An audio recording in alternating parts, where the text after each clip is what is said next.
सोनापुर गांव में रघुपुर मेडिकल नाम का एक बहुत बड़ा इकलौता अस्पताल था।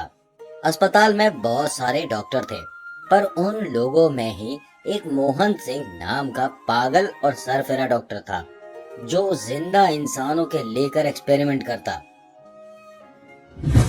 एक दिन अस्पताल में एक इंसान मदन अपने पिताजी को लेकर आता है और मोहन सिंह के पास जाकर कहता है, डॉक्टर बाबू, मेरे पिताजी के पेट में बहुत दर्द हो रहा है। वे दर्द के मारे ठीक से बैठ भी नहीं पा रहे हैं। जल्दी चलिए और एक बार उन्हें अच्छी तरह देख लीजिए। ठीक है मदन, मैं सब कुछ समझ गया। तुम्हारे पिताजी के पेट में हार्ट अटैक हुआ है। उनका इसी वक्त ऑपरेशन करना होगा, नहीं तो उनकी जान भी जा सकती है। डॉक्टर बाबू, आपको जो करना कीजिए, पर मेरे पिताजी की जान बचा लीजिए।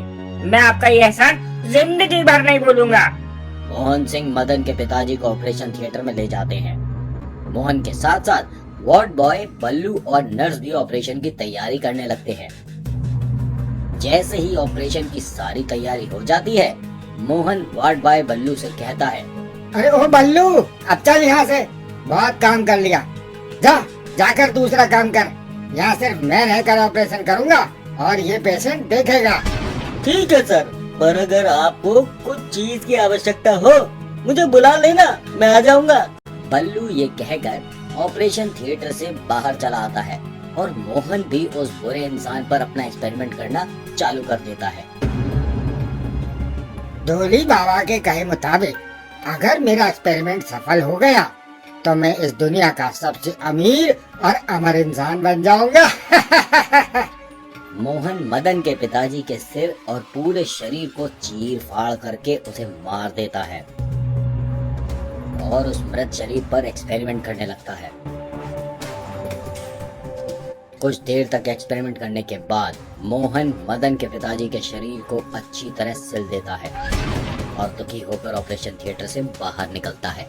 मोहन के ऑपरेशन थिएटर से बाहर निकलते ही मदन पूछता है, डॉक्टर साहब, मेरे पिताजी ठीक है ना? आप इतने उदास क्यों हैं? ऑपरेशन तो ठीक ठाक हो गई है ना? अरे क्या बताऊं मदन, मैंने ऑपरेशन तो ठीक ठाक किया था, पर बूढ़े होने के कारण उन्होंने अपने आप ही दम तोड़ दिया। अब वे इस दुनिया में नहीं है। मदन अचानक अपने पिताजी के मौत से बहुत दुखी हो जाता है। कुछ देर बाद अंतिम संस्कार करने के लिए अपने पिताजी की लाश को हॉस्पिटल से जैसे ही बाहर निकालने जाता है, मदन देखता है उसके पिताजी के सिर पर टांके हैं। मदन पिताजी के सिर के टांके देखते ही समझ जाता है कि उसके पिताजी के साथ उस मोहन डॉक्टर ने जरूर कुछ गलत किया है। मदन दौड़कर मोहन के पास जाता है। डॉक्टर साहब, मेरे पिताजी के पेट में तकलीफ थी, पर आपने उनके सिर का क्यों ऑपरेशन किया है? आप एक पागल डॉक्टर हैं। मैं ये पूरे गांव वालों को बता दूंगा। अरे मदन, मैं पागल डॉक्टर नहीं, तुम अपने पिताजी को खोने के सदमे की वजह से पागल हो गए हो। तुम्हारे पिताजी के पेट से हार्ट अटैक सिर पर चली गई थी, इसीलिए मुझे तुम्हारे पिताजी के पेट के साथ साथ सिर का भी ऑपरेशन करना पड़ा। मदन अनपढ़ गंवार होने के कारण मोहन की बातों को मानकर चुपचाप वहाँ से चला जाता है। अरे बाप रे, इस कलमुए मदन की वजह से मैं भी पकड़ा जाता। अब से मुझे बहुत ही सोच समझकर एक्सपेरिमेंट करना होगा।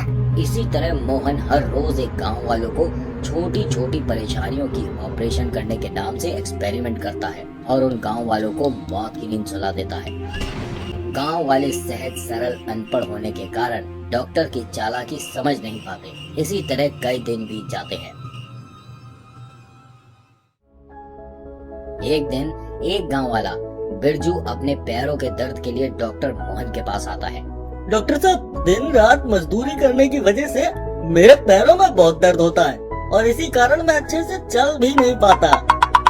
आप अच्छी तरह देखकर कोई दवाई दे देते तो बड़ी मेहरबानी होती। अरे बिरजू, तुम्हारे पैरों में टीबी हुआ है, इसीलिए तुम्हारा जल्द से जल्द ऑपरेशन करना होगा। अरे बाप रे, डॉक्टर साहब, मेरे पैरों में टीबी हुआ है। अब तो मैं उस टीवी को बेचकर बहुत ही जल्दी अमीर बन जाऊंगा। अरे ओ गधे, तेरे पैरों में टेलीविजन नहीं हुआ है, तेरे पैरों के अंदर बहुत खतरनाक रोग टीबी हुआ है, इसलिए नाचना बंद कर और चल ऑपरेशन थिएटर में। तेरी अच्छे से सिलाई और कटाई भी करनी है। मोहन बिरजू को भी ऑपरेशन थिएटर में ले जाता है। उसको भी अपने एक्सपेरिमेंट के चक्कर में काट काट कर मार देता है। बिरजू का एक भाई था बल्लू। बल्लू को जैसे ही अस्पताल में बिरजू की ऑपरेशन की बात पता चलती है, बल्लू दौड़कर डॉक्टर मोहन के पास आता है। डॉक्टर साहब, आप मेरे भाई बिरजू के पैरों का ऑपरेशन कर रहे थे। अब वह कैसा है? बेचारा बहुत दिनों से अपने पैरों के दर्द से परेशान था। मैंने ही उसे आपके पास आने की सलाह दी। अरे बल्लू, अब मैं तुम्हें क्या बताऊं? मैंने ऑपरेशन तो ठीक ठाक किया था, पर तुम्हारे भाई का भाग्य ही खराब है। यमराज ने उसका टिकट ही काट लिया। अब तुम्हारे भाई इस दुनिया में नहीं है। डॉक्टर साहब, आप ये क्या कह रहे हैं? थोड़ी सी पैरों के दर्द से क्या किसी की मौत हो सकती है? आपने ही मेरे भाई का ठीक से ऑपरेशन नहीं किया। मैं आपको नहीं छोड़ूंगा। अरे वह 2 कौड़ी के वार्ड बॉय, तेरी इतनी मजाल जो तू मुझे धमकी देता है। रुक, देख मैं तेरा क्या हाल करता हूँ। मोहन ये कहकर बल्लू को पकड़कर ऑपरेशन थिएटर में ले जाता है और उसे वहां ले जाकर मारने की कोशिश करता है। बल्लू मोहन के साथ खींचातानी करके जैसे तैसे ऑपरेशन थिएटर से बाहर निकलता है और गांव वालों के पास जाता है। गाँव वालों, ये डॉक्टर मोहन सिंह एक पागल और चालबाज डॉक्टर है। इसे कुछ भी नहीं आता। ये डॉक्टर हम लोगों के छोटी सी परेशानियों का इलाज करने के बहाने से हमारे साथियों को मौत के घाट उतार रहा है। अगर हमने इस चालबाज डॉक्टर को हॉस्पिटल से बाहर नहीं निकाला, ये हम सबको भी ऐसे ही मार डालेगा। हाँ बल्लू, तुम ठीक कह रहे हो। उस चालबाज डॉक्टर ने मेरे पिताजी का भी गलत ऑपरेशन करके उन्हें भी मार डाला था। इसी तरह सभी गांव वाले मिलकर हॉस्पिटल जाते हैं और उस पागल डॉक्टर को हॉस्पिटल से धक्के मारकर बाहर निकाल देते हैं और उसके ऑपरेशन थिएटर को भी हमेशा हमेशा के लिए बंद कर देते हैं। इसी तरह कई दिन बीत जाते हैं। एक दिन मदन अपने बीवी को लेकर हॉस्पिटल में चेकअप करवाने आता है। बीवी को एक जगह बैठाकर हॉस्पिटल के इधर उधर घूमने लगता है। तभी मदन उस ऑपरेशन थिएटर के पास जाता है। ऑपरेशन थिएटर के पास जाते ही मदन देखता है उस बंद कमरे के अंदर से डरावनी डरावनी आवाजें निकल रही हैं। मदन खिड़की से झांक कर देखने लगता है। बिरजू, उसके पिताजी और कई गांव वाले जिनकी मृत्यु हो गई है, उनकी आत्मा आपस में बात कर रही हैं। मेरे बहनों और भाइयों, उस कलमुए डॉक्टर ने हमारे शरीर को मूली और गाजर की तरह काटा था, पर हमारे घर वालों ने उस डॉक्टर को ऐसे ही छोड़ दिया। अब हम उस डॉक्टर की तरह गांव वालों का ऑपरेशन करेंगे। तभी बिरजू का भूत मदन को देख लेता है और अपना हाथ लंबा करके खिड़की के अंदर से मदन को खींच लेता है और सभी भूत मिलकर मदन का टुकड़ा टुकड़ा करके ऑपरेशन कर देते हैं। मदन का ऑपरेशन करने के बाद ऑपरेशन थिएटर के बाहर फेंक देते हैं।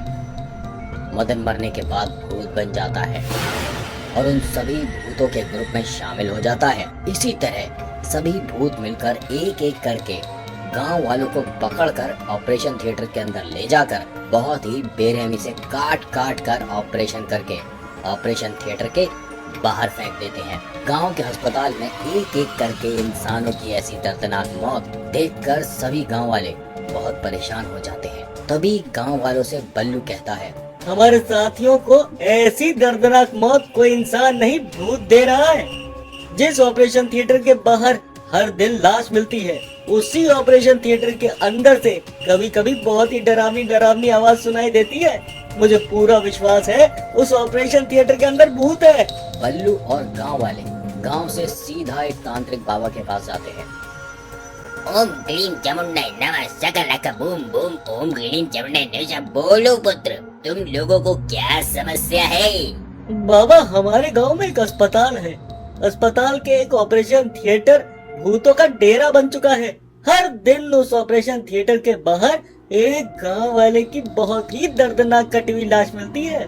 बेटा, ये तो बहुत ही बड़ी समस्या है। अगर ऐसा ही चलता रहा तो ये गांव एक शमशान घाट बन जाएगा।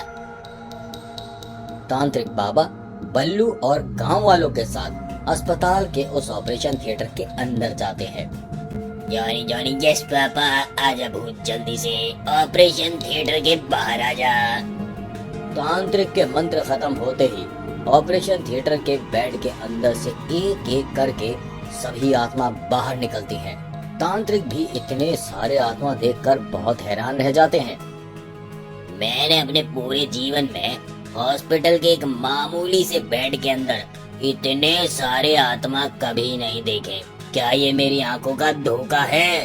तांत्रिक बाबा, इन आंखों का धोखा नहीं, हकीकत है। इस ऑपरेशन थिएटर के इसी बेड में एक पागल डॉक्टर ने हम लोगों को जिंदा काट काट कर मार डाला। तभी से हमारी आत्मा इस ऑपरेशन थिएटर के इसी बेड में समाई हुई है। मैं तुम लोगों की बात तो समझ गया। सच में तुम लोगों के साथ बहुत बुरा हुआ है, पर तुम लोग अपने ही गांव वालों को क्यों ऐसी दर्दनाक मौत दे रहे हो? गांव वालों को जब उस पागल कसाई डॉक्टर के गुनाहों की बात पता चली, गांव वालों ने उसे मारने की बजाय उसे अस्पताल से भगा दिया। उन लोगों ने हम लोगों की मुक्ति के लिए कुछ भी करना जरूरी न समझा, इसीलिए हम उनसे अपना बदला ले रहे हैं। सच में गांव वालों से बहुत बड़ी गलती हुई। उस पागल कसाई डॉक्टर को अगर वे मार मार कर मार डालते, तभी तुम लोगों का बदला पूरा होता। इस पापी इंसान ने तुम लोगों के साथ जो किया है, उसके भी साथ ऐसा ही दर्दनाक कुछ होना चाहिए। तांत्रिक के ये कहते ही बल्लू और गांव वाले उस डॉक्टर के घर चले जाते हैं।